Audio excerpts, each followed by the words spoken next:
the living room from the kitchen. He'd be panting, he'd be exhausted, but he just wanted to keep on doing what he was doing. He would spin around and yell to the other side of the living room as if it was a mile away. "Are you ready, Dad?" He said, "Yeah, I'm ready, son," as he was kneeling on the ground with a couch cushion in front of him like a shield. The 3-year-old boy would run flat-footed across the living room as fast as he could and just plow into that couch cushion. As you can imagine, he would just bounce off and fall on the ground. But he'd get right back up again and run right back. He'd look back at his dad. He's like, "You ready, Dad?" The dad, understandably, would be like, "What's kind of wrong with this kid? Like, he's just like literally just running into this couch cushion." And the kid would say, "I'm not finished yet, Dad. I haven't won yet." That kid grew up to love mixed martial arts. Mixed martial arts serves the purpose of sport, entertainment, personal defense, and fitness. So, I was a 3-year-old boy. I grew up to love mixed martial arts. And as I had that passion in me since I was 3 years old, I grew up to love mixed martial arts and train in it for 4 years and be a huge fan of the UFC. I'm not the only one that was fascinated with mixed martial arts, however. Millions of people around the world for hundreds of years have loved the sport. Evidence suggests that mixed martial arts dates as far back as ancient times and differ greatly from the Ultimate Fighting Championship or the UFC as it's known today. I will cover the following. 1, the histories and origins of mixed martial arts in Greek culture and the start of mixed martial arts in America, how mixed martial arts has changed into what is known as today, mechanics, forms, and rules of modern mixed martial arts, and how does mixed martial arts fit into a biblical worldview. Leave it to the Greeks to make up something new. Bill Viola, editor of MMAhistory.org and co-author of The Godfathers of MMA, states, "Mixed martial arts dates as far back as the Olympics of ancient Greece." Pankration, meaning all powers in the Greek, was a Greek sport and the origins of mixed martial arts. Although it was introduced officially to the Olympics in 648 BC, it was widely known beforehand and widely practiced. As is the case with many things, America actually adopted the idea of mixed martial arts from the Greeks.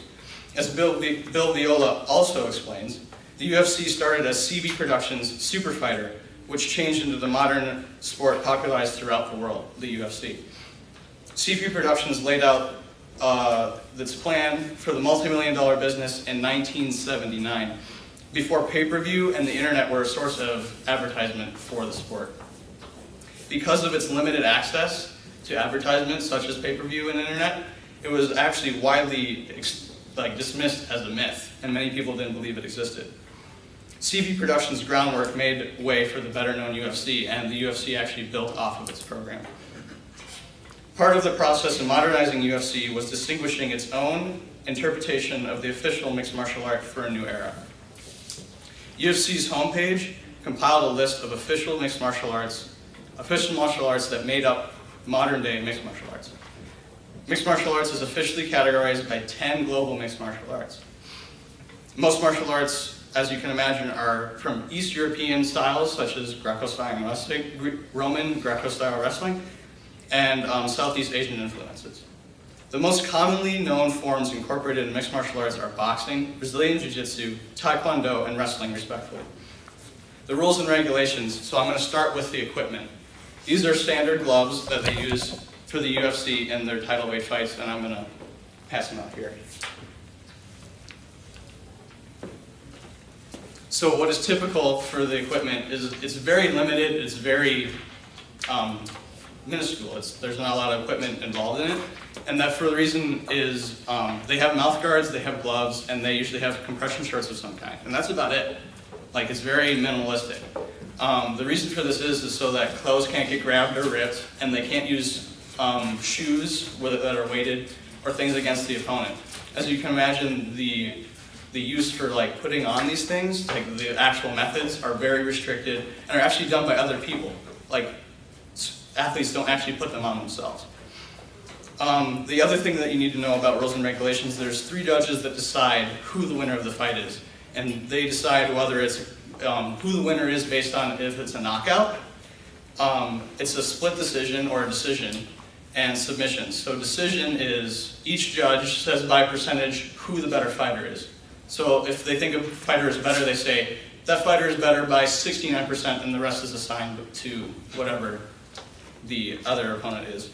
Split decision would be 2 judges would vote for one person at a minimal percentage difference, and then the other would vote the opposite opponent. Submission would be if one of the opponents gets the other opponent in a position where they would tap out or say, I don't want to fight anymore, I give up, as a submission, and that person would win.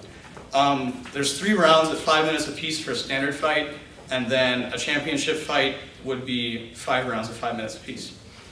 Fouls, there's obviously a referee that gets in the way so people don't get hurt. Fouls, there's actually over 30 that exist in the UFC, and some examples are like biting and eye gouging.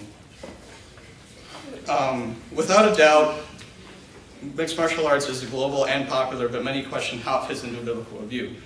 Justin Grieve, author of the article, Jesus Didn't Tap Masculinity, Theology, and Ideology in Christian Mixed Martial Arts, discusses the perceived controversy of Christian fighters in the UFC. A question that is often asked by many people is MMA unbiblical because of its violent nature? And Justin Grieve argues that it isn't. Justin also argues that the NFL and the NBA are great tools to witness to other people, just as UFC would be. So violent sports such as the NFL or wrestling, because they are violent, doesn't necessarily mean that they're not a good opportunity to witness to other people. Finally, it can be concluded that mixed martial arts dates as far back as ancient times and differ greatly from the Ultimate Fighting Championship as modern culture has come to know. I display this claim by showing, 1, the history and origins of mixed martial arts in Greek culture, the start of mixed martial arts in America, how mixed martial arts changed into what is known as today, mechanics, forms, and rules of mixed martial arts, and how it fits into a biblical review. Thank you.